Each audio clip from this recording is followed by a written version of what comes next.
Gen Z is being gaslit like no other generation in history. And good on them for standing up and saying, we're not going to do this anymore. Millennials had it pretty bad with the dot-com bubble burst and the 2008 housing crisis and the COVID job market also tanking. Time and time again, millennials have been told that we are entitled and lazy workers. And now that millennials are a bit older, the boomers that still haven't left those cushy executive jobs that are siphoning away the pay of everyday workers have found a new target in Gen Z. And guess what? Gen Z is being paid even less than millennials were when we got out into the job market, especially when you adjust for inflation. And we had it pretty hard when it came to finding a job, but Gen Z has it a million times worse. Online applications are a joke. Companies post job listings that don't actually exist in order to scare their current employees into working harder because they think they might be replaced. It takes like 500 applications to get a few interviews, hopefully, to maybe get a job offer. And if you don't get a job offer in those 500, do a 500 more. We do not need to operate like this. Look at this chart right here. Public spending on employment services. Other countries invest over a full percent of their GDP on making sure that employment services are funded in their countries. The United States is not doing that.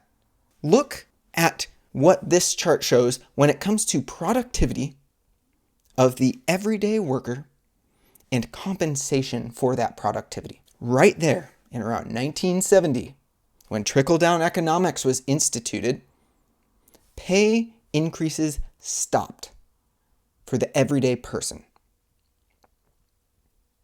We are moving in a crazy direction here, where artificial intelligence is poised to take over 50% of white-collar jobs by 2030.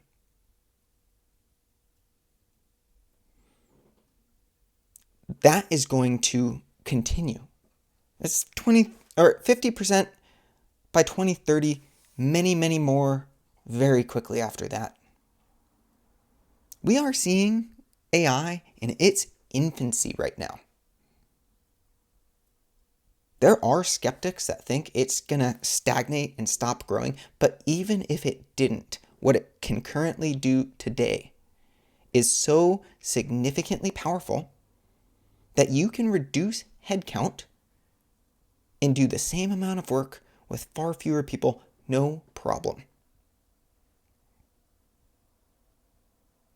In the United States, at-will employment is a cancer, and companies can lay us off for no reason whatsoever. In a country like France, if they want to fire you, they have to give you 2 months' notice that they're going to get rid of you. So that way, you can put your life in order, together in order to prepare for your next chapter. And on top of that, when you're in between jobs, they have a healthcare system that actually allows you to go to the doctor when you're not employed. This idea of tying our healthcare to our employment is so crazy. We are seeing the biggest wealth transfer in history. It's happening every day. In this big, beautiful bill that was just passed by the Senate on a vote by J.D. Vance because they couldn't get enough senators to pass it without the vice president,